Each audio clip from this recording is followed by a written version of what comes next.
તારી જીવના ભાવ મરણો તારવા કરુણા કરી સરિતા વહાવી સુધા તણી રઘુવીર તે સંજીવની શોષાતી દેખી શરિતને કરુણાભિના હૃદયે કરી મુનિકુંદ સંજીવની સમય પ્રાવત તણે ભાજન ભરી કુંદ કુંદ રચ્યું શાસ્ત્ર સાથિયા અમૃતે પુર્યમ ગ્રંથાધિરાજતા રામ ભાવો બ્રહ્માંડ ના ભર્યમ અહો વાણી તારી પ્રશમ રસ ભાવે નિતરતી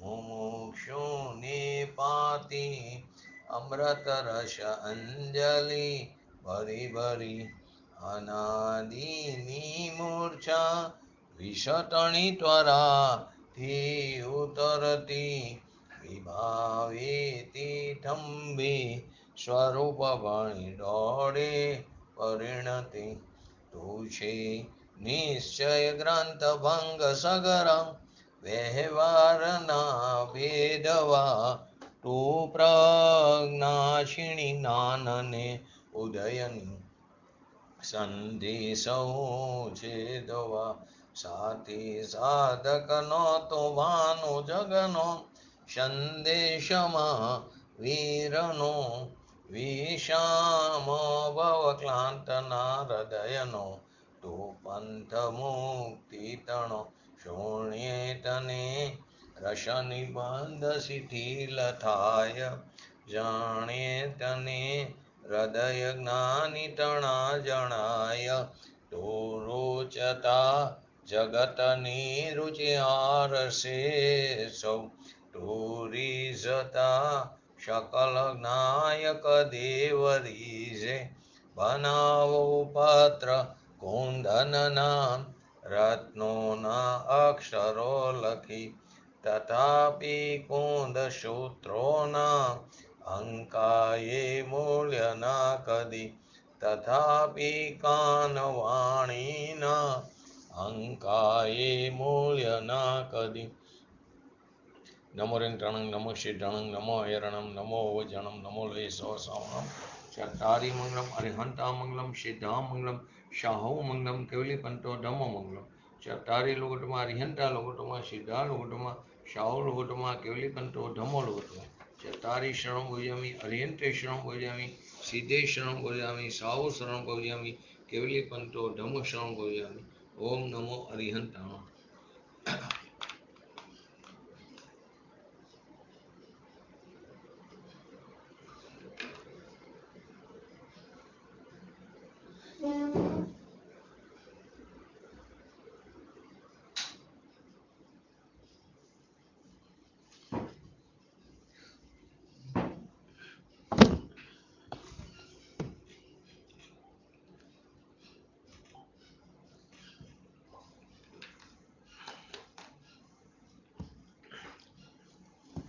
શ્રી સમયસા ગ્રંથાધિરાજ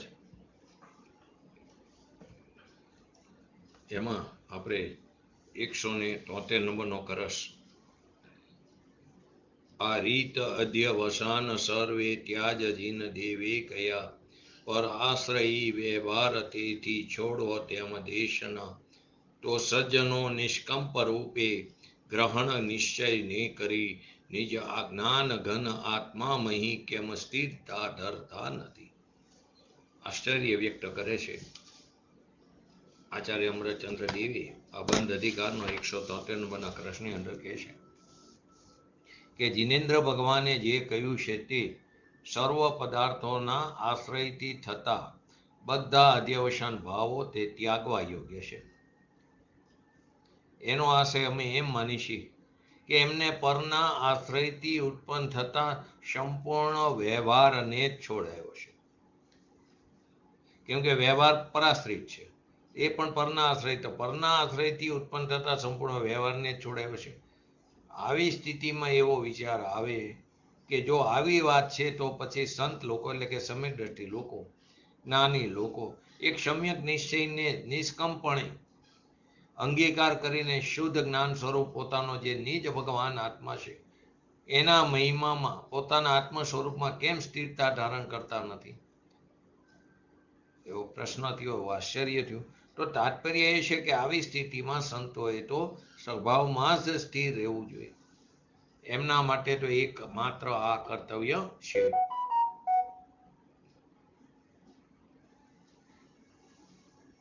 આ કરસનો અર્થ લખતા પાંડે રાજમલજીએ કરસ ટીકાની અંદર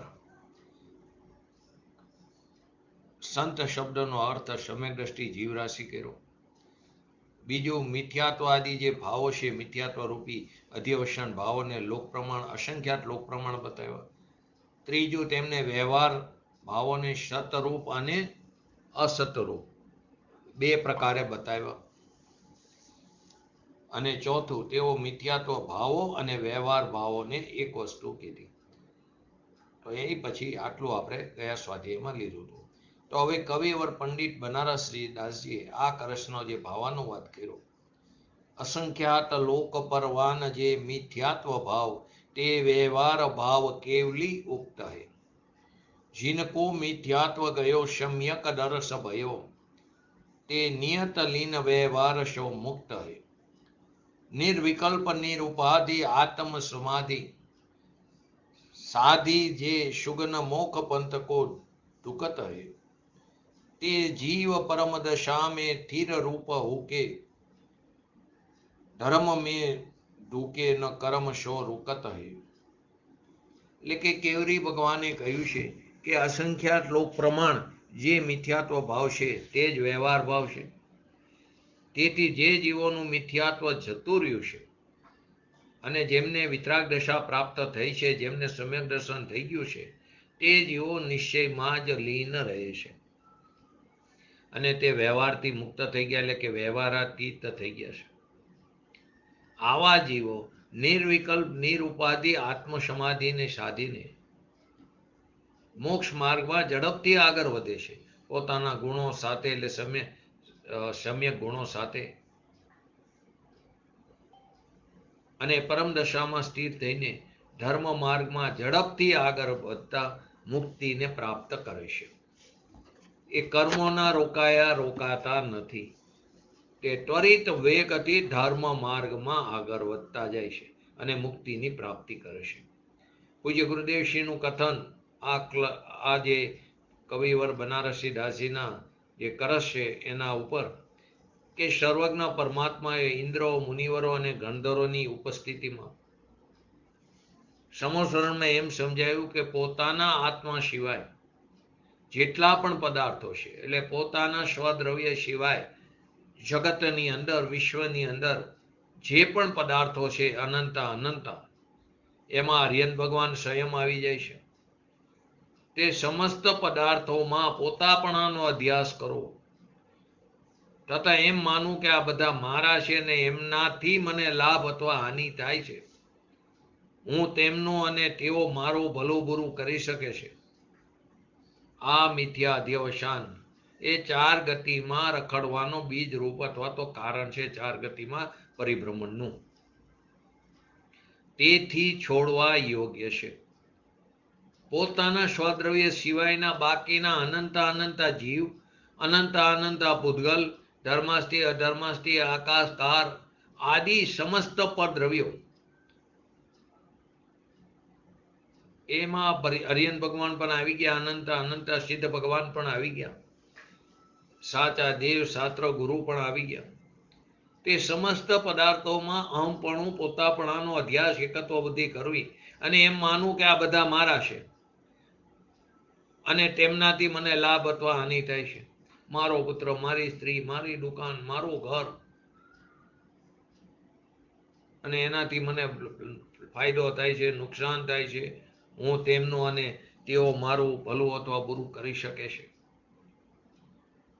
આ મિથ્યા અધ્યવસાન ચાર ગતિમાં રખડવાનું કારણ છે, માટે છોડવા યોગ્ય છે. પ્રચુર અતિન્દ્રિય આનંદ સહિત સ્વરૂપમાં રમનાર ચરનાર આચાર્ય દેવ એમ કહે છે કે જ્યારે ભગવાન પર વસ્તુમાં એકત્વ બુદ્ધિના બધા અધ્યવસાનો છોડાવ્યા છે, બધી પર વસ્તુમાં મારા સ્વદ્રવ્ય સિવાય, તો એનો અર્થ એમ છે કે પર જેનો આશ્રય છે એવો બધો વ્યવહાર છોડાયો છે. વ્યવહારનો આશ્રય કોણ છે? પર એ પરાશ્રિત છે. અને નિશ્ચય તો કે સ્વાશ્રિત છે, સ્વાશ્રિત છે. અહીંયા દયા, દાન, વ્રત, તપ, ભક્તિ, દેવ, ગુરુ, શાસ્ત્રની ભેદરૂપ શ્રદ્ધાનો વિકલ્પ, આ બધો પરાશ્રિત વ્યવહાર છે. કારણ કે આ પરિણામોમાં પર આશ્રયનો સંબંધ છે, સ્વનો સંબંધ નથી. માટે તે છોડવા યોગ્ય છે, ત્યાગવા યોગ્ય છે.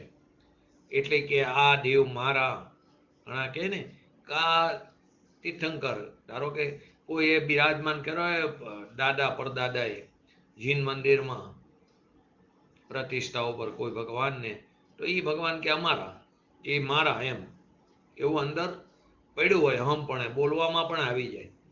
અને જ્યારે 10 લક્ષણ પર્વ આવે અથવા તો કોઈ એવો માંગલિક પ્રસંગો હોય ત્યારે એનું આરતીનું ઘી બોલાય તો એની સૌથી વધારે બોલે, કેમ કે અમે ભગવાન બિરાજમાન કે આ મારા ભગવાન છે, આ દેવ મારા, આ ગુરુદેવ શ્રી મારા.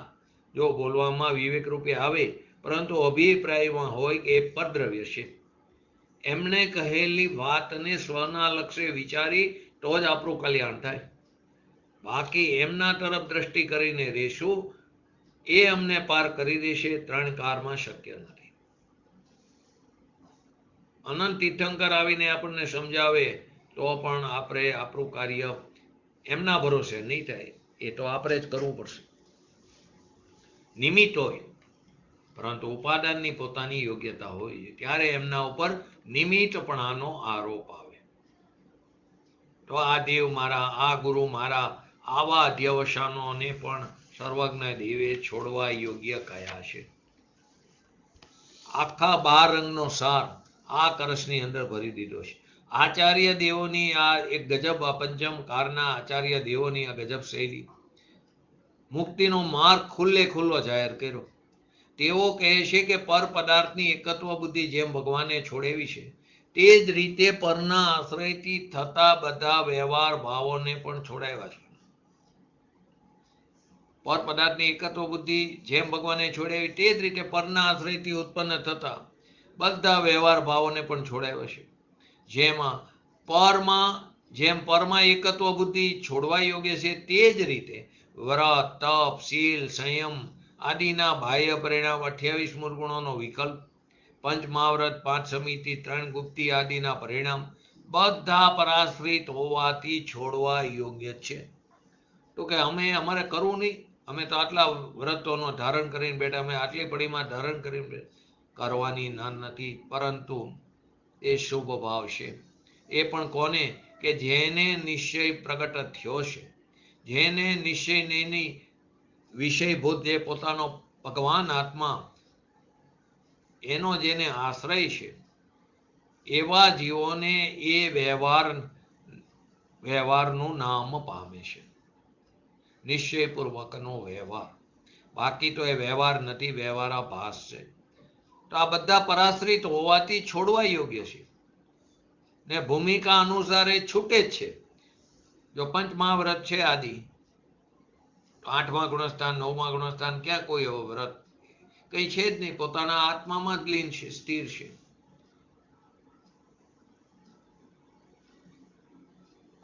તો કે આ પ્રમાણે કળશમાં એમ કહ્યું કે સર્વ પ્રકારના વ્યવહારના જે વ્યવહાર કથન છે, સર્વ પ્રકારના એ અસત્ય છે, અને તેમના આશ્રયથી મુક્તિની પ્રાપ્તિ થઈ શકતી નથી. વ્યવહારથી નિશ્ચયની પ્રાપ્તિ થાય, વ્યવહાર કરતા કરતા મુક્તિની પ્રાપ્તિ થાય, બધાનો નિષેધ થઈ ગયો. શુભથી શુદ્ધની પ્રાપ્તિ થાય, ખંડન થઈ ગયું.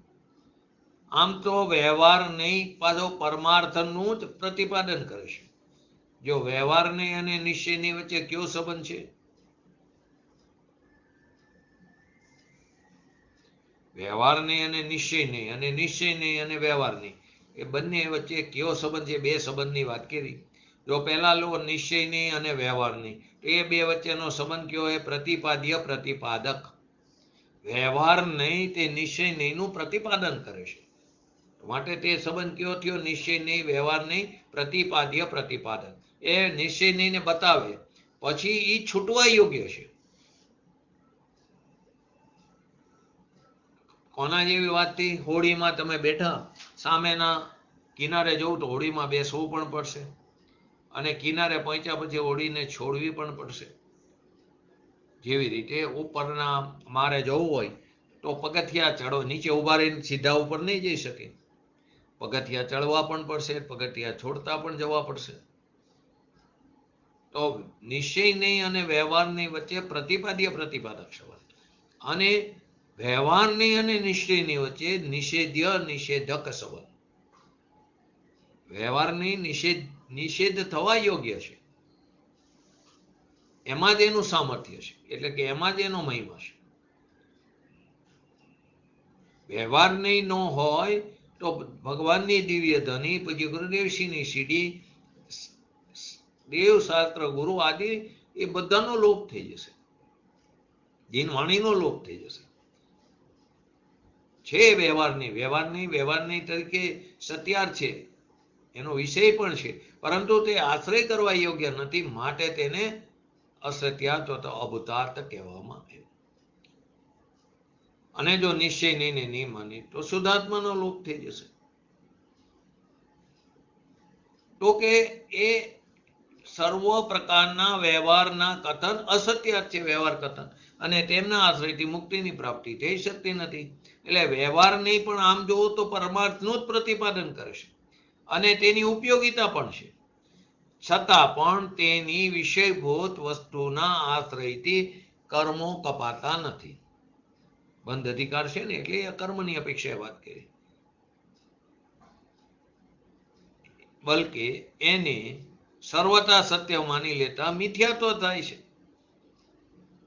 આ જ કારણે અહીંયા સર્વ પ્રકારના વ્યવહારને ત્યાગવાનો ઉપદેશ આપવામાં આવ્યો છે. આ વાતને 272 નંબરની ગાથામાં આચાર્ય દેવ કહે છે. તો પહેલા એનું હરિગીત જોઈ લો, 272 નંબરની ગાથા.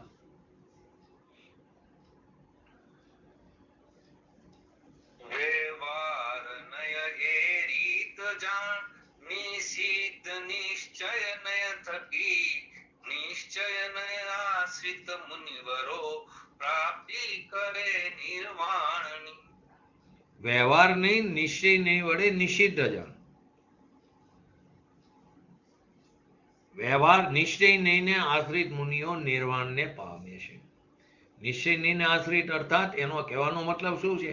નિશ્ચય નહીંનો વિષય જે છે પોતાનો ભગવાન આત્મા પરમ પ્રણામિક, એનો આશ્રિત મુનિઓ નિર્વાણને પામે. નિશ્ચય નહીંને આશ્રિત નહીં, પણ નિશ્ચય નહીંનો વિષય જે છે પોતાનો ભગવાન આત્મા, એને આશ્રિત મુનિઓ નિર્વાણને પામે છે. આત્માશ્રિત નિશ્ચયની છે, સ્વાશ્રિત કો આત્માશ્રિત કો નિશ્ચયની છે, અને પરાશ્રિત વ્યવહારની. બંધનું કારણ હોવાથી પરાશ્રિત સમસ્ત અધ્યવસાનોનો મુમુક્ષો માટે નિષેધ કરતા આચાર્ય દેવે પરાશ્રિતતાની સમાનતા હોવાથી એક રીતે નિશ્ચયની વડે સમસ્ત વ્યવહારનો જ નિષેધ કરી દીધો છે. પરાશ્રિત સમસ્ત અધ્યવસાનો મુમુક્ષો માટે નિષેધ કરતા આચાર્ય દેવે, અને પરાશ્રિતતાની સમાનતા હોવાથી અધ્યવસાનો પણ પરાશ્રિત છે, વ્યવહારની પણ પરાશ્રિત છે, તો પરાશ્રિતતાની સમાનતા હોવાથી એક રીતે નિશ્ચયની વડે સમસ્ત વ્યવહારનો જ નિશ્ચય કરી દીધો છે. આ વ્યવહારની એ રીતે નિષેધવા યોગ્ય છે, કારણ કે મુક્તિ તો આત્માશ્રિત નિશ્ચય નહીંનો આશ્રય કરનારાઓને પ્રાપ્ત થાય છે, અને પરાશ્રિત વ્યવહારનો આશ્રય તો એકાંતે નહીં મુક્તિ થતો એવો અભવ્ય જીવ પણ કરે છે. પરાશ્રિત વ્યવહાર નહીંનો આશ્રય તો એકાંતે નહીં મુક્ત થતો અભવ્ય જે ક્યારે મુક્તિની પ્રાપ્તિ નથી કરવાનો, પ્રાયોગિક લબ્ધિ સુધી પહોંચી જાય છે એવો અભવ્ય જીવ પણ કરે છે. આ વાતને પંડિત જયચંદજી છાબડાએ ભાવાર્થમાં સ્પષ્ટતા કરી કે આત્માને પરના નિમિત્તથી જે અનેક ભાવો થાય છે તે બધા વ્યવહારના વિષય છે.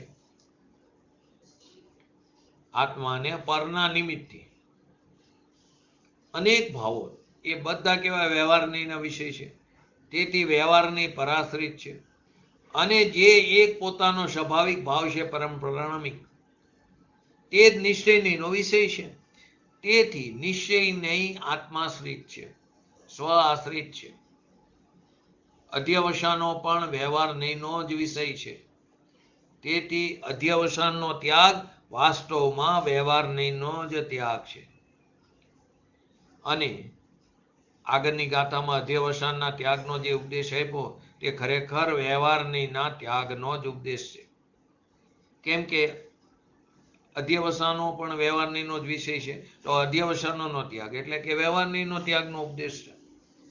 આ જ રીતે નિશ્ચય નહીંને પ્રધાન કરીને વ્યવહાર નહીંના ત્યાગનો જે ઉપદેશ કર્યો છે આચાર્ય ભગવંતે, તેનું કારણ એ છે કે નિશ્ચય નહીંના આશ્રયે તે પ્રવર્તે છે, તે જ કર્મોથી મુક્ત થાય છે. કર્મોથી કોણ મુક્ત થાય છે? તો કે જે નિશ્ચય નહીંના આશ્રય પ્રવર્તે, એટલે પોતાના આત્માને આશ્રય પ્રવર્તે. જેને આત્માનો આશ્રય હોય, અવલંબન હોય, દ્રષ્ટિ હોય, એ જ કર્મોથી મુક્ત થાય છે. અને જે એકાંતે વ્યવહારનીના જ આશ્રય પ્રવર્તે છે, વ્યવહારનીનો વિષય કોણ છે, એનો આશ્રય કોણ છે? પર. તો એના આશ્રય જે પ્રવર્તે તે કર્મોથી ક્યારેય મુક્ત થતા નથી. સિદ્ધાંત આવી ગયો. તો એ જો કે આચાર્ય જયસેનજીએ તાત્પર્ય વૃત્તિમાં આ ગાથાનો અર્થ આત્મખ્યાતિ અનુસાર જ કર્યો છે, છતાં પણ કિંચ કહીને માત્ર એટલું થોડું કિંચિત કહીને થોડું વધારે જોડી દીધું કે જો કે પ્રાથમિક અપેક્ષાએ પ્રારંભિક સવિકલ્પ અવસ્થામાં, શરૂઆતમાં પ્રારંભિક સવિકલ્પ અવસ્થામાં નિશ્ચયનો સાધક હોવાથી વ્યવહારને પ્રયોજવાન છે. જાણેલો પ્રયોજવાન કે સવિકલ્પ અવસ્થામાં નિશ્ચયનો સાધક હોવાથી, કેમ કે પ્રતિપાદક છે ને નિશ્ચયનો, તે વ્યવહારને પ્રયોજવાન છે. તો પણ વિશુદ્ધ જ્ઞાન દર્શન લક્ષણમય શુદ્ધાત્મામાં સ્થિત થનારાઓને તે નિષ્પ્રયોજન જ છે. એમ એનો ભાવાર્થ છે. પ્રારંભિક ભૂમિકામાં પ્રયોજવાન છે. શાસ્ત્રોનું પઠન પાઠન, પૂજ્ય ગુરુદેવશ્રી જેવા જ્ઞાની પુરુષોના પ્રવચનો, પૂજ્ય ગુરુદેવશ્રીની સીડી, ભગવાનની દિવ્ય ધ્વનિ, આ બધી સવિકલ્પ અવસ્થામાં નિર્ણય કરવા માટે એ નિમિત્ત બને છે. પોતાના વસ્તુ સ્વરૂપ કેવું છે એનો ખ્યાલ આવે છે. પછી પોતાની પ્રેરક બળથી, આત્મબળથી પોતાના ભગવાન આત્મા ઉપર દ્રષ્ટિ થવાથી વિતરાગ દશા પ્રાપ્ત થાય છે. તો પહેલા તો નિશ્ચયને બતાવે છે વ્યવહારની, પ્રતિપાદક કોણ છે? વ્યવહારની છે. બતાવીને છૂટી જાય છે. માટે કોના માટે? જે સ્વભાવમાં સ્થિર છે, શુદ્ધાત્મામાં સ્થિત થનારાઓ માટે નિષ્પ્રયોજન જ છે. પૂજ્ય ગુરુદેવશ્રી આ ગાથાના ભાવમાં એનું રહસ્ય ખોલતા કહે છે કે અહીં સ્વ આશ્રિતમાં સ્વનો અર્થ ત્રિકારી દ્રવ્ય સ્વભાવ કરવામાં આવ્યો છે. સ્વ આશ્રિતમાં સ્વનો અર્થ ત્રિકારી દ્રવ્ય સ્વભાવ કરવામાં આવ્યો છે. સ્વ આશ્રિતનો અર્થ થયો ત્રિકારી ધ્રુવ, એક નાયક ભાવને આશ્રિત. અહીં સ્વમાં દ્રવ્ય, ગુણ, પર્યાય એવા ત્રણ ભેદ લેવાના નથી. આમ જોઈ તો દ્રવ્ય, ગુણ, પર્યાય રૂપ ત્રણેયના અસ્તિત્વને સ્વનું અસ્તિત્વ કહેવામાં આવે છે.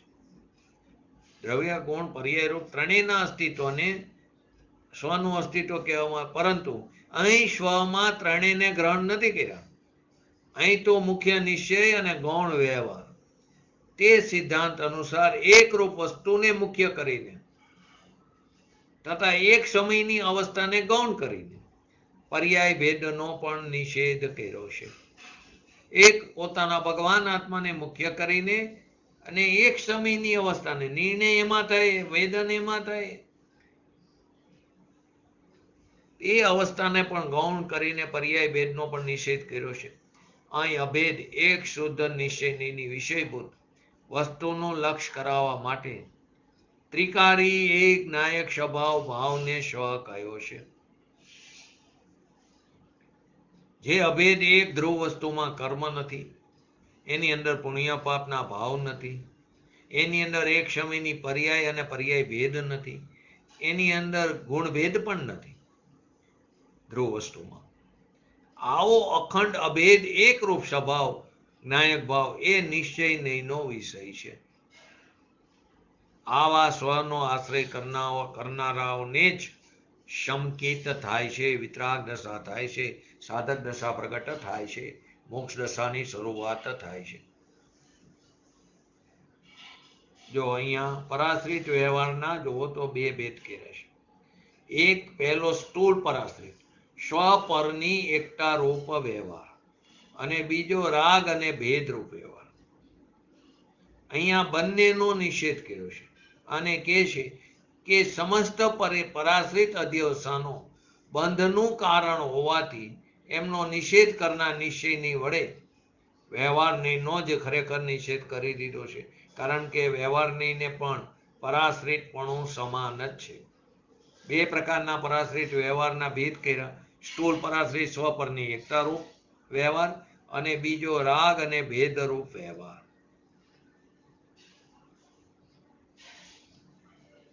જેનાથી લાભ થાય એનો નિષેધ શા માટે કરે? જેનાથી લાભ થાય એનો નિષેધ કોઈ શા માટે કરે છે? તો કે બધા પ્રકારનો શુભ ભાવ પરાશ્રિત હોવાથી બંધનું જ કારણ છે, તેથી નુકસાનકારક છે, માટે તે નિષેધ્ય છે. તો પ્રશ્ન થાય, શું ધર્મીને શુભ ભાવ થતા જ નથી? થાય છે ને, ત્યારે તો એમનો નિષેધ કરવામાં આવ્યો છે. જો થતા જ ન હોય તો નિષેધ કેમ કરે? આત્મજ્ઞાની પ્રચુર આનંદમાં ઝૂલતા ભાવલિંગી મુનિરાજોને પણ 5 મહાવ્રત આદિનો વિકલ્પ આવે છે, પરંતુ તેમાં મુનિરાજોની હે બુદ્ધિ જ હોય છે, શુભ ભાવ હોય છે.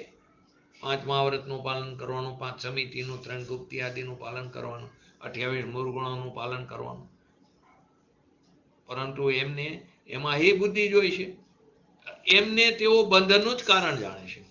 તથા શુદ્ધ નિશ્ચયના ઉગ્ર આશ્રયથી તેઓ એમનો પણ નિષેધ પણ કરી દેશે. પોતાના ભગવાન આત્માના આશ્રય વડે, પ્રબળ પુરુષાર્થ વડે એનો પણ નિષેધ કરી દે. સમકિતીને પણ જે દેવ ગુરુ શાસ્ત્રની શ્રદ્ધાનો રાગ થાય છે તે પણ પરાશ્રિત હોવાથી એમનો નિષેધ કરવામાં આવ્યો છે. જે રીતે પરમાં એકત્વ બુદ્ધિ રૂપ પરાશ્રય, પરમાં એકત્વ બુદ્ધિ રૂપ જે અધ્યવસાન જે પરાશ્રિત છે, તે જ રીતે વ્યવહાર નહીં પણ કેવું છે? પરાશ્રિત. તો બે વચ્ચે સમાનતા પરાશ્રિત. જે રીતે અધ્યવસાન બંધનું કારણ છે, તે જ રીતે પરના આશ્રયથી થતા વ્યવહારના શુભ ભાવ પણ બંધનું કારણ છે. બંનેમાં પરાશ્રિતપણું જ સમાન છે. આ પ્રમાણે બંનેમાં પરાશ્રિતપણું સમાન જ છે. આ પ્રમાણે વ્યવહારને નિષેધ કરવા યોગ્ય જ છે. તો પ્રશ્ન એ થાય કે જો આવી રીતે વાત કરશો તો લોકો શુભ છોડીને અશુભમાં ચાલ્યા જશે. જે શુભને પણ છોડવા લાયક માને છે એવા સમયસારના શ્રોતાઓ એના દ્વારા એવડી મોટી ભૂલ થાય એ સંભવ નથી. છતાં પણ કોઈ એવી ભૂલ કરે તો એને પૂછે છે કે તે પહેલા અશુભને છોડવા લાયક માન્યો કે નહીં? તો અશુભને તે છોડવા લાયક માન્યો, માટે તો તું શુભમાં આવ્યો. હવે શુભને છોડીને પાછો થોડો અશુભમાં જાય, એને તે છોડવા લાયક માન્યો છે. જે શુભને પણ છોડવા લાયક માને છે તે તો સ્વનો આશ્રય કરીને શુદ્ધમાં જવાનો પ્રયત્ન કરે છે, અશુભમાં જવાનો નહીં. કેમ કે પહેલા એને અશુભને છોડ્યો ત્યારે તે શુભમાં આવ્યો. હવે શુભને છોડીને પાછો અશુભમાં જાય તો કે સમયસારના શ્રોતાઓ એવડી મોટી ભૂલ નહીં કરે. સમયસારના શ્રોતાઓ એટલે સમયસારને સમજેલો જીવ, પચાવેલો જીવ, આત્માના સારને પચાવેલો જીવ. શાસ્ત્રની વાત નથી કરતો. સમય એટલે આત્માના સારને પચાવેલો જીવ. એ ભૂલ નહીં કરે. 12મા સમયસાર આદિ મહાગ્રંથ એનું પઠન પાઠન કરનાર, એને સમજનાર જીવ પણ ભૂલ નહીં કરે. એને એમ કે કોઈ છતાં ભૂલ કરે તો એને પેલા પૂછે કે તે પેલા અશુભને છોડવા લાયક માન્યું તું કે નહોતું માન્યું? માન્યું તું. હવે તું શુભને પણ છોડવા લાયક માને, અશુભને તો માન્યું તું, તો હવે ક્યાં જઈશ? તો કે શુભમાં જવું પડે. જો નહીં બે છે અને બંનેના વિષય પણ કેવા છે? ભિન્ન ભિન્ન છે. વ્યવહાર નહીંનો વિષય રાગ છે, જે બંધનનું કારણ છે. વ્યવહાર નહીંનો વિષય પર છે, બંધનું કારણ છે. અને નિશ્ચય નહીંનો વિષય ત્રિકારી ભગવાન આત્મા, જ્ઞાયક માત્ર આત્મા છે, જે મુક્તિનું કારણ છે. તેથી નિશ્ચય નહીંના વિષયભૂત સ્વનો આશ્રય લો અને વ્યવહાર નહીંના વિષયભૂત પરનો આશ્રય છોડો, એમ ભગવાન અહીંયા કહે છે. જો કોઈ એને એકાંત માને અથવા કહે તો એનો ભ્રમ છે. સ્વ આશ્રયથી મુક્તિ થાય ને પરાશ્રયથી નથી થતી, એ જ અટલ સિદ્ધાંત છે. જો અનેકાંતના સ્વરૂપને બદલાવી નાખે, સ્વથી પણ થાય ને પરના આશ્રયથી પણ થાય, એ અનેકાંત નથી. સ્વના આશ્રયથી મુક્તિ થાય અને પરના આશ્રયથી નથી થતી, એ અનેકાંત છે. આ ગાથાની અંદર વ્યવહાર નહીં અને નિશ્ચય નહીં ઉપાદેય સિદ્ધ કરવામાં આવ્યો છે. કારણ કે વ્યવહાર નહીંનો વિષય પર વસ્તુ અને ભેદ છે. વ્યવહાર નહીંનો વિષય કોણ છે? પર વસ્તુ અને ભેદ. વ્યવહાર નહીંનું કાર્ય જે છે ને, શું કરે વ્યવહાર નહીં? વ્યવહાર નહીંનું કાર્ય શું? નિશ્ચય નહીંનું કાર્ય શું?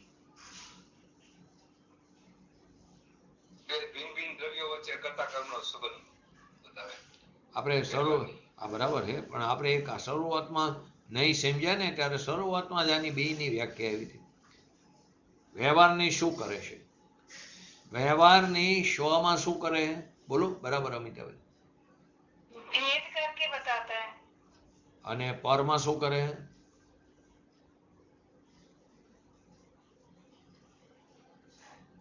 જો 7 નંબરની ગાથા અને 27 નંબરની ગાથા જોશો ને તો આખી વ્યાખ્યા યાદ આવી જશે.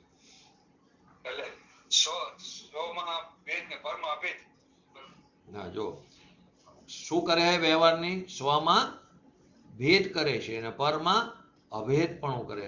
જેવી રીતે મારામાં જ્ઞાન છે, દર્શન છે, ચારિત્ર ભેદ કર્યો ને સ્વમાં, આ વ્યવહારનો વિષય થયો. અને પર સાથે આ મારો શરીર છે, આ મારો પુત્ર છે, અભેદપણું કરે છે, એ વ્યવહાર નહીંનો વિષય છે. પછી એમાં ભેદ પડે બધા, સદભૂત અને અસદભૂત. અને નિશ્ચય નહીંનું કાર્ય શું છે?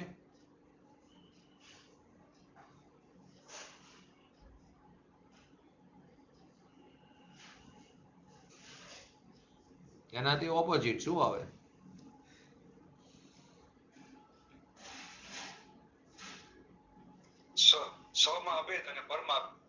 બરાબર, સ્વમાં અભેદપણું કરે અને પર સાથે ભેદપણું કરે, અને વ્યવહારની પરમાં અભેદપણું અને સ્વમાં ભેદપણું કરે છે. માટે અહીં કે છે વ્યવહાર નહીંનો વિષય પર વસ્તુ અને ભેદ છે, અને નિશ્ચય નહીંનો વિષય પોતાનો ભગવાન આત્મા અભેદ અખંડ નિજાત્મા છે.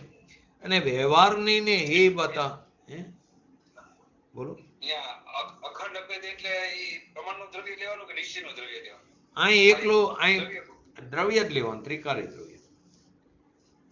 એટલે જે દ્રવ્ય ગુણનો દ્રવ્યના ગુણ ફક્ત જે પિંડ આખો છે, દ્રવ્ય જ એકલું.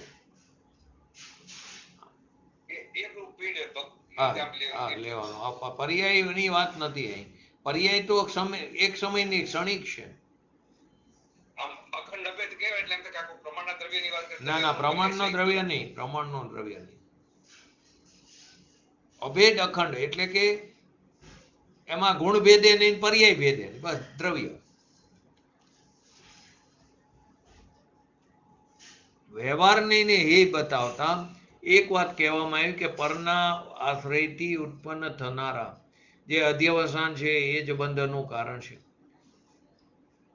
એટલે એ વાત બરાબર નક્કી થઈ જાય કે એની મેરેજ નક્કી થઈ જાય કે વ્યવહાર નહીં પણ પરાશ્રિત હોવાથી અધ્યવસાનની માફક જ બંધનું કારણ છે.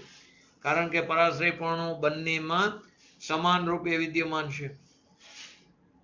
બીજી વાત એ કહેવામાં આવી કે નિશ્ચયનો આશ્રય લેનારાઓને જ મુક્તિની પ્રાપ્તિ થાય. કારણ કે વ્યવહારની જે ક્રિયાકાંડો અને શુભ ભાવને ધર્મ કહે છે એ બધા તો અભવ્યને પણ થઈ શકે છે. વ્યવહારની જે ક્રિયાકાંડ અને શુભ ભાવને ધર્મ કહે અભવ્ય જીવ પણ એને પણ થઈ જાય છે, છતાં દેખાય છે. બંને કારણોથી સહજ સિદ્ધ થઈ જાય કે પરાશ્રિત હોવાથી વ્યવહારની હે છે અને આત્માશ્રિત હોવાથી નિશ્ચય નહીં તે ઉપાધિ છે. તો આ 272 નંબરની ગાથાને આપણે સંક્ષિપ્તમાં સમજ્યા. આગળની ગાથામાં એ જ આવશે. વ્યવહાર નહીંનો આશ્રય તો અભવ્ય પણ કરે છે. તો પ્રશ્ન ઊભો થવો સ્વાભાવિક છે કે અભવ્યને વ્યવહારનો આશ્રય કઈ રીતે હોય? 11 અંગ અને 9 પૂર્વ સુધીનું જ્ઞાન થવા છતાં પણ એને અજ્ઞાની કેમ કહેવામાં આવે? તેની શ્રદ્ધા સાચી કેમ નથી? એ બધાના ઉત્તર રૂપે 273, 274 અને 275 નંબરની ગાથાનું એનો ઉપઘાત થયો. તો આપણે સૌથી પહેલા પૂજ્ય ગુરુદેવશ્રીના પ્રવચનના આધારે 271 નંબરની ગાથાને સમજી. સંક્ષિપ્તમાં તો સમજ્યા હતા. તો પહેલા 271 નંબરની ગાથાનું હરિગીત જોઈએ.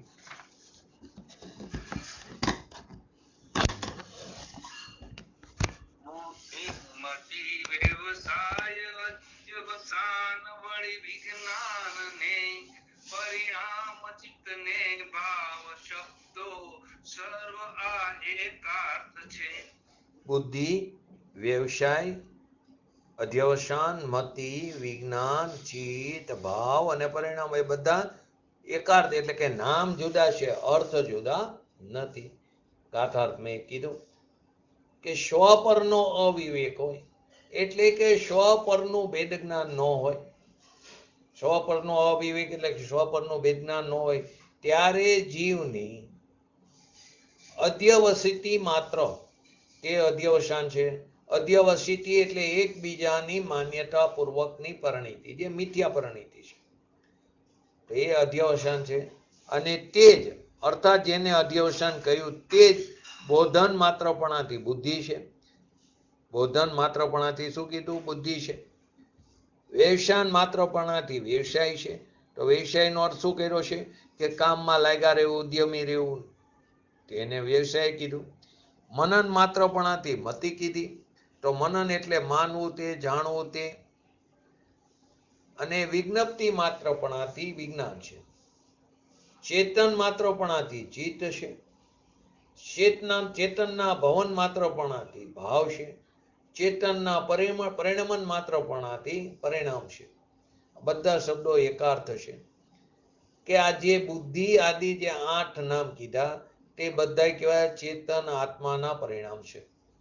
એટલે કે જ્યાં સુધી સ્વ પરનું જ્ઞાન ન હોય ત્યાં સુધી જીવને જે પોતાના અને પરના એકપણાના નિશ્ચયરૂપ પરિણીતિ વર્તે છે તેને આ બુદ્ધિ આદિ 8 નામોથી કહેવામાં આવ્યો છે. તો અહીં અધ્યવસાન શબ્દની વાત એવી કે શું છે? એકત્વ બુદ્ધિ. હવે તેનું સ્વરૂપ બરાબર સમજવામાં નથી આવ્યું, માટે સમજાતું નથી, માટે અધ્યવસાનનું સ્વરૂપ કહે છે. જેને આવી જિજ્ઞાસા થઈ છે તેના ઉત્તર રૂપે ગાથા થઈ. આપ અધ્યવસાન કરો છો એનું સ્વરૂપ શું છે? એમ જેને અધ્યવસાન જાણવાની જિજ્ઞાસાથી પ્રશ્ન કર્યો તે સમજવા માંગે તેના ઉત્તર રૂપે ગાથા થઈ કે સ્વ પરનો અવિવેક હોય, આત્માને રાગ, આત્માને શરીર, આત્માને વાણી, આત્માને પરદ્રવ્ય. સ્વ અને પર, જો પેલા પરદ્રવ્ય એટલે પોતાના ભગવાન, આત્મા સિવાયની બધા પદાર્થો પદ્રવ્ય કીધું. મન અને શરીર, મન, વાણી કે જે એક ક્ષેત્ર વગાડી સંબંધે છે એ પણ કેવા છે, એની સાથે પણ એકત્વ છે, માટે એનું પણ વિજ્ઞાન થવું જરૂરી છે. અને પોતાની પર્યાયમાં ઉત્પન્ન થતા રાગ, દ્વેષ આદિ વિકારી ભાવ પોતાની જ પર્યાયમાં એનો પણ આપણને અવિવેક હોય એ પણ પદ્રવ્ય છે. ત્યારે જીવની અધ્યવસતિ માત્ર એકમાં બીજાની માન્યતા રૂપ પરિણીતિ, વિપરીત માન્યતા, મિથ્યા માન્યતા, તે અધ્યવસાન. રાગને હું કરું છું, શરીરની ક્રિયા મારાથી થાય છે, પૈસાની લેવડ દેવડમાં મારો અધિકાર, મારા વગર કોઈ ન કંઈ કરી શકે, હું પૈસા દઈ શકું છું, હું જળની દશાને હું દઈ શકું છું, એવો જે એકત્વ અધ્યવસાય તેને અહીંયા મિથ્યાત્વનો અધ્યવસાય કહેવામાં આવ્યો છે. શું કીધું? જીવની અધ્યવસિતિ માત્ર, એટલે કે એકમાં બીજાની માન્યતા રૂપ પરિણીતિ, મિથ્યા માન્યતા, વિપરીત માન્યતા, એ અધ્યવસાન. રાગને હું કરું, શરીરની ક્રિયા મારાથી થાય, પૈસા લેવડ દેવડની અંદર હું હોય તો થાય, હું પૈસા દઈ શકું છું, એ જળની દશાને હું દઈ શકું છું, એવી માન્યતા થઈ. આવો જે એકત્વ અધ્યવસાય એને અહીંયા મિથ્યાત્વનો અધ્યવસાય કહેવામાં આવ્યો. તો પ્રશ્ન એટલે તો અમે ગ્રહ દશામાં છીએ તો અમારે કરવું શું? સ્ત્રી કુટુંબ કબીલા લઈને બેઠા છીએ, રડવું તો પડે ને, નહીં તો એ બધાને ખવડાવશે કોણ? કોણ રડે, કોણ કોને ખવડાવે? એટલે કે પૂર્વના પુણ્ય હોય તો પૈસા આદિ આવે, એ પણ નિમિત્ત છે પૂર્વનું પુણ્ય. જ્યારે પૈસા આવે ત્યારે એની યોગ્યતાથી, એની ક્રિયાવર્તી શક્તિને કારણે ક્ષેત્રથી ક્ષેત્રાંતર થઈને આવે, ત્યારે પુણ્ય કર્મ નિમિત્ત હોય છે. બાકી પુરુષાર્થ કે બુદ્ધિ કે એને કારણે પૈસા નથી આવતા. પૂર્વના પુણ્ય, એ પૂર્વનું પુણ્ય નિમિત્ત છે. હું રાગ કરું માટે આવે એવું કાંઈ છે નહીં. માટે કીધું ને, આખી દુનિયાથી આ માર્ગ જ જુદી ભાતનો હોય, ક્યાંય મેર ખાય એવો નથી. પણ ખાય છે મેર ક્યાં? અંદરમાં. અહીં કે છે પર અને સ્વનો જ્યાં ભેદ નથી, એટલે રાગ અને આત્માનો, શરીર અને આત્માનો, વાણી અને આત્માનો, કર્મ અને આત્માનો, પદ્રવ્ય અને આત્માનો ભેદ નથી, એવો અધ્યવસાન તેને અહીંયા મિથ્યાત્વ કહેવામાં આવ્યું. અને તે જ બોધન માત્રપણાથી બુદ્ધિ છે. એટલે કે એને એકત્વ બુદ્ધિ, એકત્વ બુદ્ધિને બુદ્ધિ કીધું. એકત્વ બુદ્ધિને બુદ્ધિ પણ કહેવામાં આવ્યું. અધ્યવસાન એટલે એકત્વ બુદ્ધિ, એકત્વ બુદ્ધિને બુદ્ધિ કહેવામાં આવ્યું. મિથ્યાત્વને અધ્યવસાયને બુદ્ધિ કહેવામાં આવ્યું. બોધન માત્રપણાથી બુદ્ધિ એટલે એને જાણવામાં રોકાઈ ગયો ને, એથી એને બુદ્ધિ કહેવામાં આવ્યું. જાણવામાં રોકાઈ ગયો ને એટલે બોધન માત્રપણાથી બુદ્ધિ કીધી. વ્યવસાન માત્રપણાથી વ્યવસાય એટલે કામમાં લાગ્યા રહેવું, ઉદ્યમી રહેવું. વ્યવસાય નથી ધંધામાં, એમ આપણે આમાં ઉદ્યમી રહી છે અજ્ઞાન દશામાં. સ્વપરના અવિવેકને કારણે પરના એકત્વમાં, એવી એકત્વ બુદ્ધિ એને અહીં અધ્યવસાન કીધું. આ વ્યવસ્થાપક હોય, વ્યવસાય કરે છે કે નહીં? પ્રસંગ હોય, ધાર્મિક પ્રસંગ હોય, લૌકિક પ્રસંગ હોય, તો વ્યવસ્થાપક કેટલો બધો ભાર લઈને ફરે, વ્યવસાય કરે છે કે નહીં? અંદર પ્રવૃત્ત હોય છે કે નહીં? ઉદ્યમી હોય છે કે નહીં? એ વ્યવસ્થાપક મંડળી કમિટી બનાવે, બધી વ્યવસ્થા કરે છે ને, તો અહીં કહે છે ના, એ વ્યવસાય હું કરું છું, એ માન્યતા જ એ મારું મિથ્યાત્વ છે. માટે આ માર્ગને ગજબ માર્ગ કીધો છે ને. પાંજરાપોરમાં વ્યવસ્થા કરવી, જીવોને બચાવવા, એની પાંજરાપોરમાં મહાજનની રચના થાય, એ જે પૈસા આવે એમાં એ જીવોની રક્ષા કરવી, આ બધું હું કરી શકું છું, એ એકત્વ બુદ્ધિને અધ્યવસાન કહેવામાં આવ્યું. પૂજ્ય ગુરુદેવશ્રીના આ પ્રવચન વખતે મોરબીની હોનારત થઈ હતી. 15-20 હજાર વધારે માણસો મરણને શરણ થયા હતા. તો કે એ રાહત ફંડમાં પૈસા આપીને હું કંઈક વ્યવસ્થા કરી શકું. ભૂકંપની વાત કરો, 2001માં ગુજરાતમાં ભૂકંપ આવ્યો, તો એ રાહત ફંડમાં હું પૈસા આપીને એની વ્યવસ્થા કરું. આય કે છે એ વ્યવસ્થા તું ન કરી શકો. એ પૈસા જવા આવવાની દેવાની વ્યવસ્થા તારી નથી. એ વ્યવસાય હું કરું છું એ અધ્યવસાય એકત્વ બુદ્ધિ છે.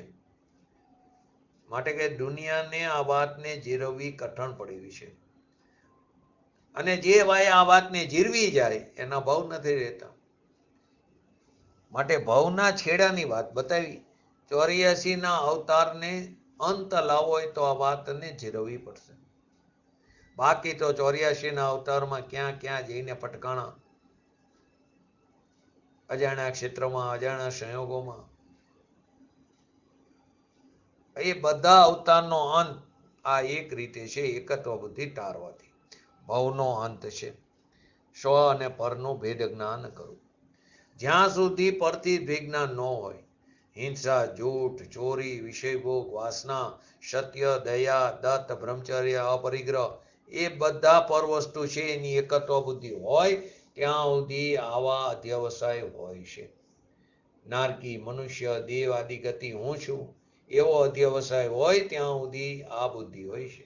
અને પરદ્રવ્ય મારા છે, 6 દ્રવ્ય, કોઈ પણ પરમાણુ, કોઈ પણ સ્કંદ કે શરીર તે મારું છે એવો જે અધ્યવસાય એકત્વ બુદ્ધિ તે મિથ્યાત્વ કીધું. આ અધ્યવસાન છે તે જ બોધન માત્રપણાથી બુદ્ધિ કીધી. જાણપણાની અપેક્ષાએ એને બુદ્ધિ પણ કહેવામાં આવ્યું. એ અધ્યવસાયને જ જાણપણાની અપેક્ષાએ બુદ્ધિ કહેવામાં આવ્યું છે. એકત્વ બુદ્ધિ, એકત્વ બુદ્ધિનું જ્ઞાન છે તેથી તેને બુદ્ધિ કહેવામાં આવ્યું. વ્યવસાન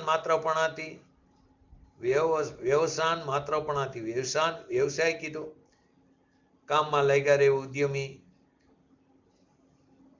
એટલે એકત્વ બુદ્ધિના વ્યવસાયમાં એને વ્યવસાય કહેવામાં આવ્યો. મનન માત્રપણાથી, મતિ છે, માનવું, જાણવું, માનવું તે, જાણવું તે, હું નારકી છું, હું સત્ય બોલી શકું છું, હું જૂઠું બોલી શકું, હું પરજીવ છું, સ્ત્રી, કુટુંબ, પરિવાર એ જીવ મારા છે, એવી બુદ્ધિને અહીંયા મનન કહેવામાં આવ્યું. મનન નામ એકત્વ બુદ્ધિનો અધ્યવસાય. વિજ્ઞપ્તિ માત્રપણાથી વિજ્ઞાન કીધું. અહીંયા અજ્ઞાન છે તેને જ અહીંયા વિજ્ઞાન કીધું છે. એકત્વ બુદ્ધિ છે તેથી તેને અજ્ઞાનથી વિજ્ઞાન પણ કહેવામાં આવ્યું. પછી ચેતના માત્રપણાથી ચિત્ત કીધું કે હું, એટલે કે એને ચિત્ત કીધું હું જૂઠું બોલું, હું ચોરી કરી શકું, હું શરીરથી વિષય સેવી શકું, એવી એકત્વ બુદ્ધિ એને ચિત્ત પણ કહેવામાં આવ્યું. ચેતનના ભવન માત્રપણાથી ભાવ પણ કીધું. એ એકત્વ બુદ્ધિ ચેતનનો ભાવ છે ને, એ જડનો ભાવ નથી, એ અપેક્ષા એને ભાવ કીધો. એકત્વ બુદ્ધિ એ ચેતનનો ભાવ, જડનો ભાવ નથી, એ અપેક્ષાએ ભાવ કહેવામાં આવ્યું. પછી ચેતનના પરિણમન માત્રપણાથી પરિણામ કીધું. તો આ બધા શબ્દો એકાર્થ છે. અધ્યવસાનના 8 નામ કીધા. જે બુદ્ધિ આદિ 8 નામોથી કીધા તે બધા ચેતન આત્માના પરિણામ છે. મિથ્યાત્વ અધ્યવસાય પણ છે ચેતનના પરિણામ, એ જડના પરિણામ નથી. શરીરની ક્રિયા હું કરી શકું છું, સત્ય બોલી શકું છું, જૂઠી બોલી શકું છું, શરીરની વિષયની સેવના કરી શકું છું, એવા જે પરિણામ છે તે મિથ્યાત્વ છે. પણ છે જીવના પરિણામ, એ જડના પરિણામ નથી. માટે અધ્યવસાય મિથ્યાત્વ પરિણામ છે. જ્યાં સુધી સ્વપરનું ભેદ જ્ઞાન ન હોય ત્યાં સુધી જીવને જે પોતાના અને પરના એકપણાના નિશ્ચયરૂપ જે પરિણીતિ વર્તે છે તેને બુદ્ધિ આદિ 8 નામોથી કહેવામાં આવી છે. તો એક ને એક, બુદ્ધિ કહો કે ચિત્ત કહો કે વિજ્ઞાન કહો કે પરિણામ કહો કે મનન કહો, છે તો એક ની એક, પરંતુ એને 8 નામોથી કહેવામાં આવી. પોતાના સ્વરૂપ સિવાય રાગ અને દેહાદિની ક્રિયા ને પદ્રવ્યને પોતાના માનવા, એના આ ખરેખર 8 નામ છે. તો કે છે મિથ્યાત્વ, પણ એ મિથ્યાત્વને અધ્યવસાય કહીને, એકત્વ બુદ્ધિ કહીને 8 નામ વણવા છે. તો આ પ્રકારે આ 271 નંબરની ગાથા પૂરી થઈ. 173 નંબરના શ્લોક ઉપર પૂજ્ય ગુરુદેવશ્રીનું પ્રવચન જોઈએ. તો પહેલા એ શ્લોક જોઈ લઈએ આપણે, એનું હરિગીત શ્લોકનું, કે આ રીત અધ્યવસાન સર્વે ત્યાજ જીન દેવે કયા, પર આશ્રય વ્યવહાર તેથી છોડવો તેમ દેશના, તો સજ્જનો નિષ્કંપ રૂપે ગ્રહણ નિશ્ચય ને કરી, નિજ જ્ઞાન ઘન આત્મામહી કેમ સ્થિરતા ધરતા નથી. એટલે અધ્યવસાન ત્યાગવા યોગ્ય છે. તેથી એમ સમજાય છે કે વ્યવહારનો ત્યાગ કરાયો છે અને નિશ્ચયનું ગ્રહણ કરાયું છે. આચાર્ય દેવ એમ કહે છે કે સર્વ વસ્તુઓમાં જે અધ્યવસાન થાય છે તે બધા અધ્યવસાન ત્યાગવા યોગ્ય કીધા છે. તેથી અમે એમ માની છીએ કે પર જેનો આશ્રય છે એવો વ્યવહાર જ સઘળો છોડાયો છે. તો પછી આ સત્પુરુષો એક સમ્યક નિશ્ચયને નિષ્કંપણે અંગીકાર કરીને શુદ્ધ જ્ઞાન સ્વરૂપના નિજ મહિમામાં આત્મ સ્વરૂપમાં સ્થિરતા કેમ ધરતા નથી? આશ્ચર્ય થાય છે. જીનેશ્વર દેવે અન્ય પદાર્થોમાં આત્મબુદ્ધિરૂપ અધ્યવસાનને છોડાવ્યા છે, એકત્વ બુદ્ધિને છોડાવી છે. તેથી આ પરાશ્રિત વ્યવહાર જ ખરેખર બધો છોડાયો છે એમ જાણો, અને પોતાનો જે શુદ્ધ જ્ઞાન સ્વરૂપ ભગવાન આત્મા છે એમાં સ્થિરતા રાખો, એવા શુદ્ધ નિશ્ચયના ગ્રહણનો ઉપદેશ આચાર્ય દેવે કર્યો છે. વળી જો ભગવાને અધ્યવસાન છોડાવ્યા છે તો હવે સત્પુરુષો નિશ્ચયને નિષ્કંપણે અંગીકાર કરીને સ્વરૂપમાં કેમ નથી થતા એ અમને અચરજ છે, એમ કહીને આચાર્ય દેવે આશ્ચર્ય વ્યક્ત કર્યું છે. એટલે કે અધ્યવસાન ત્યાગવા યોગ્ય કીધા, આઠે બોલ અધ્યવસાય છે છોડવા યોગ્ય કીધા. પરનું ભલું કરી શકું છું એવો જે અધ્યવસાય છે છોડવા યોગ્ય છે. પરને હું મદદ કરી શકું છું, હું એને સહાય કરી શકું, અનુકૂળતા આપી શકું છું, એવી જે એકત્વ બુદ્ધિ, એવી જે મિથ્યાત્વ એ અધ્યવસાન છે. અધ્યવસાન એ મિથ્યાત્વ છે. પરની સાથે એકત્વ બુદ્ધિ એ અધ્યવસાન ત્યાગવા યોગ્ય કીધું. એનો અર્થ એમ થયો કે વ્યવહારનો ત્યાગ કરાયો છે. પરની એકત્વ બુદ્ધિ ત્યાગ કરાવી, તેની સાથે પરના આશ્રય જે ભાવ થાય એનો પણ ત્યાગ કરાયો છે. પરના આશ્રય કોઈ દયા, દામ, વ્રત, તપ, ભક્તિ, પૂજા આદિ થાય છે, એનો પણ ખરેખર અહીંયા ત્યાગ કરાયો છે. એ ભલે એકત્વ બુદ્ધિ નથી, જે પરના આશ્રયે દયા, દામ, વ્રત, તપ, ભક્તિ, પૂજા આદિ થાય એનો ત્યાગ કરાયો, ભલે એકત્વ બુદ્ધિ નથી. તો કે પરની સાથે જે એકત્વ બુદ્ધિ એના તો 8 નામ કહીને ત્યાગ કરાયો. પણ આચાર્ય દેવ એમ કહે છે કે જ્યારે અધ્યવસાનનો ત્યાગ કરાયો તો પર સાથે એને કોઈ સંબંધ નથી. તો હું એમ જાણું કે પ્રભુએ અધ્યવસાનનો ત્યાગ કરાયો એ પરના આશ્રયનો ત્યાગ કરાયો છે. તો પરના આશ્રય જે કંઈ પણ ભાવ થાય એ વ્યવહારનો પણ પ્રભુએ ત્યાગ કરાયો છે. સમ્યક દ્રષ્ટિ ધર્મની પહેલી સીડીને એ વ્યવહારનો ત્યાગ કરાયો છે, કેમ કે વ્યવહાર પણ પર આશ્રિત હોવાથી બંધનનું કારણ છે. આચાર્ય અમરચંદ્ર દેવે કે ફરમાયું કે પ્રભુ જ્યારે આત્મા વસ્તુ છે, પ્રભુએ જ્યારે આત્મા વસ્તુ છે એને જ્યારે પરની હિંસા દયા પારી શકો એવી એકત્વ બુદ્ધિ છે, નારકી દેવ મનુષ્ય છું એવી એકત્વ બુદ્ધિ, અને પરજીવ અને પર પૂતગલ આદિ હું એક છું એવી એકત્વ બુદ્ધિનો જ્યારે ત્યાગ કરાવ્યો, ત્યારે હું એમ જાણું છું કે પરના આશ્રય જેટલો પણ વ્યવહાર થાય, ભલે એકત્વ બુદ્ધિ નથી પણ પરના આશ્રય જેટલો ભાવ થાય, દયા, દામ, વ્રત, તપ, ભક્તિ, કામ, ક્રોધ, હિંસા આદિના પરિણામ, એ બધા વ્યવહાર પરિણામનો પણ પ્રભુએ ત્યાગ કરાયો છે. ભલે એકત્વ બુદ્ધિ નથી પણ પરના આશ્રય ભાવ જેટલા પણ થયા એનો પણ ત્યાગ કરાયો છે. પરની એકત્વ બુદ્ધિનો ત્યાગ કરાયો, ભેગું નિમિત્તથી થાય ને વ્યવહારથી થાય એવા જે ભાવો છે એનો પણ ત્યાગ કરાયો છે, અને નિશ્ચયનું ગ્રહણ કરાયું છે. પોતાના ભગવાન આત્માનું સ્વરૂપ જે છે નિશ્ચય, એનો આશ્રય કરાયો છે, તેને ગ્રહણ કરાયો છે, અને આનો ત્યાગ કરાયો વ્યવહારનો. મહાવ્રતના પરિણામ આદિ રાગ છે, પરાશ્રિત છે, 12 વ્રતના પરિણામ પણ પર આશ્રિત છે.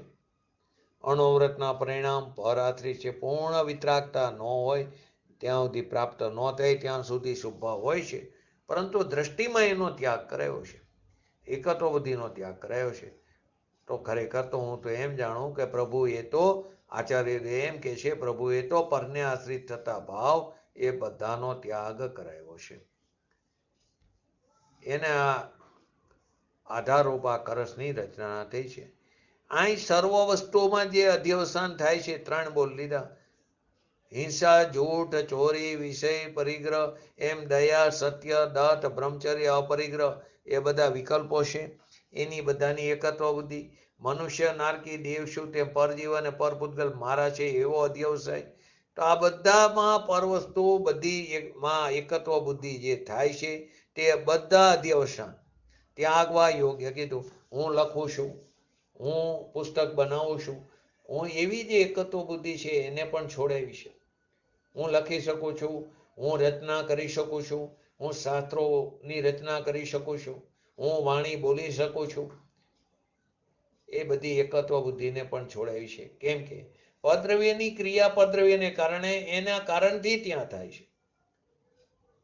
કેમ કે કારણવાળા છે, બધા દ્રવ્યો કારણવાળા છે. તો કારણવાળા છે માટે તારે કારણે એટલે કે આપણે કારણે એમાં થાય એવું છે નહીં, કેમ કે એ કારણવાળા જ છે. અને કારણ અને કાર્ય નિયમથી અભેદ હોય છે. માટે જીન ભગવાનોએ આ બધા અધ્યવસાનને ત્યાગવા યોગ્ય કીધા. મુનિરાજ એમ કહે છે, તેથી અમે એમ માનીએ છીએ કે પર જેનો આશ્રય છે એવો વ્યવહાર સઘળો છોડાયો છે. પરદ્રવ્યની એકત્વ બુદ્ધિ છોડાવતા અમે એમ માની છીએ કે પરદ્રવ્યને આશ્રય થતા ભાવો એને પણ છોડાયો છે. જ્યારે આત્મા વસ્તુ સત છે, સ્વયં છે, એ સિવાય બીજી વસ્તુ પણ સત છે, એની સાથે એકત્વ બુદ્ધિ થાય. બધી ચીજો 3 લોકનો નાથ ને દેવગુરુ શાસ્ત્રથી પણ એકત્વ બુદ્ધિ થાય એવા અધ્યવસાનને પ્રભુએ છોડાયો છે. કારણ કે પર વસ્તુ એ મારી નથી ને હું એનો નથી. અમે તો એમાંથી એમ કાઢી આચાર્ય દેવ કહે છે કે મારા સિવાયના પદ્રવ્યની એકત્વ બુદ્ધિ એમને છોડાવી છે. અને એ સિવાય તો અમે એમ કહીએ છીએ કે પદ્રવ્યને આશ્રય થતા મારામાં એટલે કે જીવમાં થતા ભાવ એને પણ છોડાવ્યા છે. એકત્વ બુદ્ધિ હતી પણ હવે પદ્રવ્ય જે છે તેના આશ્રય થતા મારામાં જે શુભ અશુભ ભાવ તે વ્યવહાર એને પણ છોડાયો છે. જો એ સમયમાં ઉપાદાન નિમિત્તના ઝઘડા, નિશ્ચય વ્યવહારના ઝઘડાને ક્રમબદ્ધ એમ 5ના ઝઘડા હતા. કોઈ કે નિમિત્તથી થાય, તો કે પદ્રવ્યથી થાય થોડું મારામાં, અને એનામાં મારાથી થોડું થાય, કેમ કે ન થાય, કેમ કે દરેક દ્રવ્ય કારણવાળા છે, પોતાના કારણથી થઈ રહ્યા છે. એને પરના કારણની ક્યાં અપેક્ષા છે? જરાય અપેક્ષા નથી, નિરપેક્ષ છે. નિમિત્તથી કાર્ય થતું નથી, એની હાજરી હોય છે. વ્યવહારથી કથન છે કે નિમિત્તથી થાય, ગુરુથી જ્ઞાન થાય, વ્યવહારથી કરે પણ થતું નથી એનાથી. આ નિમિત્ત ઉપાદાન. તો કોઈ એવું ન માને તો કે મિથ્યાત્વ છે, એમ કે નિમિત્તથી થાય, નિમિત્તને મેળવવું જોઈએ, એની મેરે આવે નહીં. તો એ બધું મિથ્યાત્વ છે.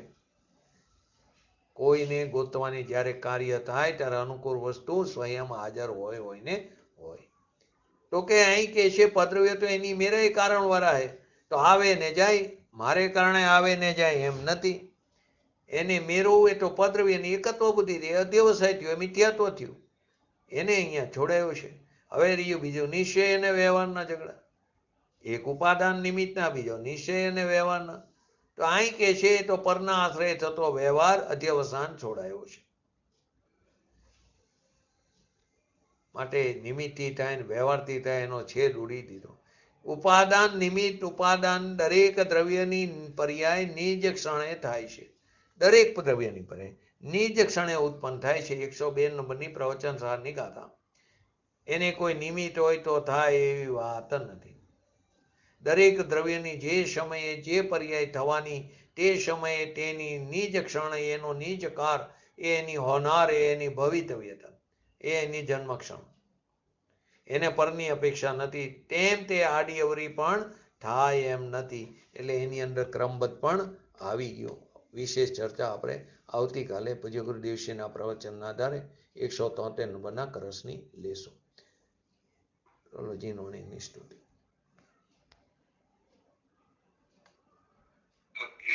વૃક્ષ શાખા વ્યતીતા વિલાસા તથા સંસ્કૃતા પ્રકૃત દેશ ભાષા ચિદાનંદ ભૂપાલકી રાજધાની નમો દેવી ભાગે શ્રી જૈન વાણી નમો દેવી ભાગે શ્રી જૈન વાણી. નમો રિંકાણં નમો સિદ્ધાણં નમો હેરણં નમો ઓજનં નમો લેસવસવણં ચટ્ટારી મંગલમ અરિહંતા મંગલમ સિદ્ધા મંગલમ શાહુ મંગલમ કેવલી પંતો ધમો મંગલમ ચટ્ટારી લુગુટમાં અરિહંતા લુગુટમાં સિદ્ધા લુગુટમાં શાહુ લુગુટમાં કેવલી પંતો ધમો લુગુટમાં ચટ્ટારી શરણ ભોજામી અરિહંતે શરણ ભોજામી સિદ્ધે શરણ ભોજામી શાહુ શરણ ભોજામી કેવલી પંતો ધમો શરણ ભોજામી. બોલીએ શ્રી પંચ પરમેષ્ઠી ભગવંતોનો જય હો. બોલીએ શ્રી જીનવાણી માતનો જય હો. બોલીએ શ્રી પરમ જય પરમ ઉપકારી શ્રી સદગુરુ દેવનો જય હો. બોલીએ શ્રી પ્રસમતી ભગવતી માતનો જય હો. બોલીએ શ્રી સનાતન જૈન દિગંબર ધર્મનો જય.